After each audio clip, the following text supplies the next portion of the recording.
Tell us about the movie and how your character is involved. Well, Somewhere is a movie about a movie star named Johnny Marco who's living this decadent yet very lonely life at the Chateau Marmont. He's probably been holed up there for about a year now. He's in between films.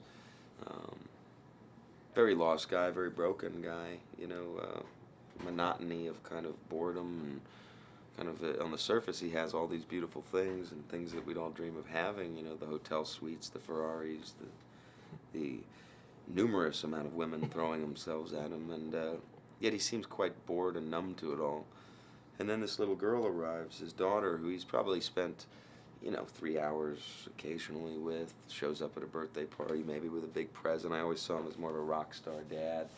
But yet, through a course of events, has to spend a good few weeks together. And in that time, she really rescues her father. I think he wakes up and he finds that he can be the only one to fix what's broken. And he finally does something about that. I think the end of the movie is his beginning. And in Sofia Coppola's beautiful way of making films, I think she just told a story that we haven't seen before, a unique relationship between a father-daughter that we've never seen before, and a very universal film inside a film that has a lot of inside Hollywood stuff, but the universality of the film is basically we can have all of it, no matter if we're president of a studio or a Wall Street banker, owner of the best restaurant in town, and we could have nothing at the same time if we don't fix what's going on inside. So. Right. I think that opening scene of Ferrari just doing laps in the middle of the desert, for 5 minutes. You're thinking, most movies you go and see, you're like, is this going to crash? Is it going to crash? Is it going to blow up? What's going to go on? Yeah. And then for it to pull real slowly and you get out and just kind of stare off in the distance, that just set the whole tone. I mean, that loneliness, exactly. Yeah. You're pretty much trying to cheer yourself up. Yeah, she's basically saying from the Sophia's kind of setting up the rules, I think, for this film that, guys, you're going to have to be a little more patient here.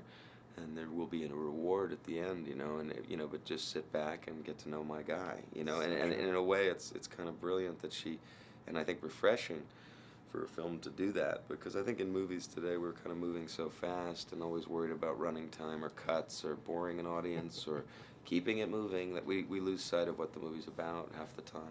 So true. Do you see yourself in Johnny? Have you ever been in his shoes? I could understand the isolation and the loneliness of an actor. I can understand living in a hotel, which I've done a lot of my life. Just traveling and making movies. There's something about a performer's job, and I don't just mean as an actor, but I think as a musician, as a singer, as an artist, as a painter. When you perform, you're putting so much of yourself into these parts, and then these performances, and then they end, and the lights go down, and it's like, what's it like to go home with Mick Jagger at the end of a night of a Rolling Stones show when he's been on tour for a year? What's it like to see Johnny Marco in his hotel room after Berlin Agenda finished shooting a year ago?